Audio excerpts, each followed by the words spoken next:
Hi, and welcome to week 5. So we're going to be talking about two authors this week, Aphra Behn in the 17th century and then Jonathan Swift in the 18th. Aphra Behn had, for us, a relatively short life, but a remarkably important and productive life in terms of literature. She was the first professional woman writer, and this is relevant to the time in which she emerged as a writer, and we'll talk about the Restoration as we move ahead. So a little bit first about her biography. Behn was born Aphra Johnson in Canterbury. Her father at some point was appointed Lieutenant General of Suriname, a British colony, and it's understood that there she found inspiration for her work Orinoco, which we'll be talking about. It's not clear whether she lived there or spent time there, but most Behn scholars think she must have spent time there when you look at the detailed descriptions of flora and fauna and other elements of the slave trade and slavery on the plantations in Suriname. We understand that she was married to a man named Hans Behn, though there's no real record of that, so some people speculate that she invented a husband just so that she could have the stature of a widow, which was better than being a single woman. In any case, sometime around 1668, as a result of her debts and possibly the death of her husband, she ended up in debtor's prison. And somehow she worked herself out of prison and wrote, sort of did a lot of hack work, writing poems, novels, and plays, and then emerged then as a famous writer of the time. She worked for the King's Company as a scribe, and through that became friends with very influential writers of the time, perhaps most notably John Dryden. So she was a member of Grub Street. Grub Street emerged in the 17th century with the increased number of printing presses and publishers, and it's essentially where writers grubbed, like grubs, to make a living. She benefited then enormously from the rise of publishing and the emergence of this role of the professional writer. Behn was very frank about the situation of women in Restoration England. She was also very frank about any other subject that came to mind. She was a remarkably independent woman. She was also a royalist, and this is important if you think about the historical moment.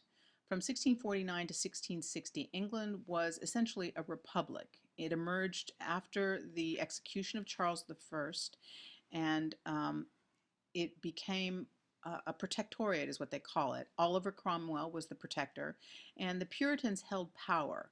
So there was no king, royalty did not run the country, and essentially the values of the Puritans ran the country. And what that meant for literature is that theater was banned and literature was censored.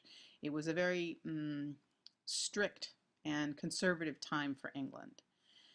Aphra Behn was a supporter of Charles II. He was the Stuart king who was restored to the throne in 1660.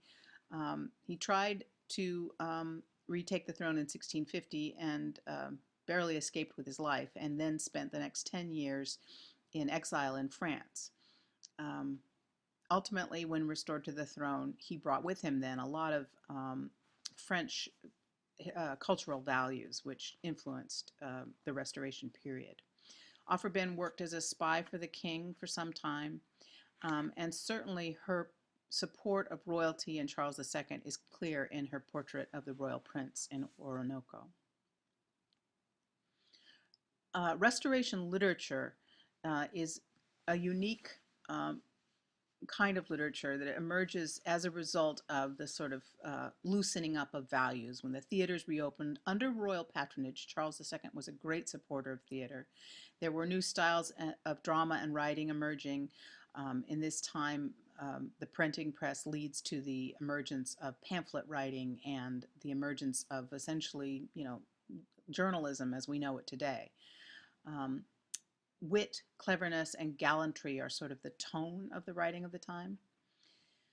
The most popular form of drama is what's called the Restoration comedy, and this pokes fun at Puritan values. It features adultery, cuckoldry, courtship, a lot of sex. It is good, it is funny, but it was deliberately intended to sort of mock conservative values. In the Restoration period, women began to act in the theater for the first time.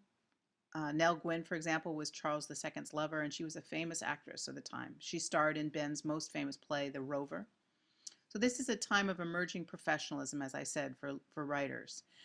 And the reading public was growing rapidly as well. And I should say that the public is becoming increasingly, that is, the reading public is becoming increasingly female. And then that matters for a writer like Aphra Behn, who's speaking to their interests perhaps more directly. So let's look at Orinoco. Behn was part of a movement to bring a new refinement to literature. And we see this in the travel narrative details of Orinoco, that's speaking to a worldly author who has seen many places and many things. We can see it in the romance plot, which is a romance between royals. Now that's a continued theme, it goes all the way back to Lamballe, but again, it's being refined in this work. We can see it in the reliance on experience and in the establishment of narrative credibility, where the author claims to have witnessed this tale she's recounting. In a time when literary tastes are widening, again, that's partly a result of the end of the Puritans, partly a result of the French tastes of Charles, and then just the printing press and the sort of widespread ability to get words out there. Behn's work reflects a spirit of literary innovation. And what that means for Orinoco is that it's an indeterminate text. Novels haven't emerged yet. So what do you call this text? It's a memoir, it's a travel narrative, it's a biography. Some even say it's a philosophical argument against slavery. Others say it's an argument for royalty. It's a romance. It's a realistic work of naturalism. So within 20 years, Defoe will be writing what we call a novel. But at this early point, Orinoco is again, literary innovation. So let's look at some features of the text just to sort of narrow down our focus for discussion. Let's look at the title, Orinoco, or the Royal Slave, A True History. Now, the idea of royal slave had to have been provoke interest from the Restoration audience. They were familiar with a royal exile. Charles had been in exile in France, but a royal slave must have brought a broader reading public and engaged them in questions of what was going on in that very time.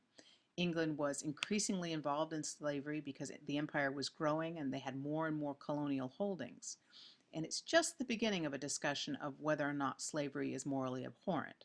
Now, you have to understand slavery, not necessarily African slavery, actually slaves of Slavs. That's where the root of the word goes back, all the way back to white slaves in medieval times.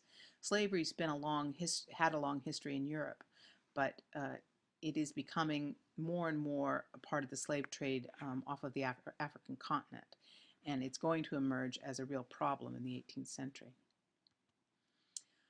Or consider the claim of the title, A True History. The term novel, again, as I said, hadn't been invented, so Behn wants to give the text credence, so she calls it a true history. She suggests authenticity. Now, she might have called it a romance. In many ways it is, but that has a long history of fiction and would take away that authenticity she seems to want to bring to this text. And the first paragraph introduces this authenticity when she says, I was myself an eyewitness to a great part of what you will find here set down. And then she goes on to say that what she didn't witness, she had firsthand from the mouth of the hero, from Orinoco. So there's something about the truth of this work that makes it unique and important. And finally, if we look at character, many, as I said, want to read this as an abolitionist text, and I think it's important that you know that Behn most likely did not set out to write an anti-slavery text. Rather, she was much more likely to have been interested in royal character. So we can read Orinoco as a tribute to Charles II. So consider his ability to speak both French and English, his native beauty, nobility, and moral stature, which are qualities of a royal, his sort of superhuman qualities.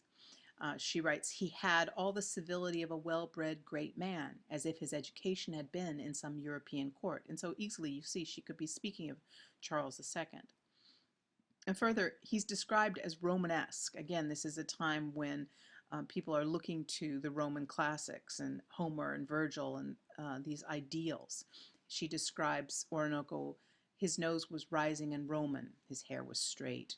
And again, all these qualities that might be attributed to any European king. So she's inviting us to look more broadly and not necessarily look at this as a sort of statement of Africanness, though many readers have done so afterward. So just summarizing then, I think there's 3 levels on which we need to think about this text, and the questions I ask on discussion will invite you to think about these. One is the level of character. In a time when audiences are fascinated by the heroic, again, they're rereading Homer and Virgil and, um, and depicting characters on that. Behn's central character is the heroic ideal. Witness his conflict between love and honor, his tragic end, his stoic endurance of torture. All these qualities are the heroic ideal. We can look at it at the level of structure.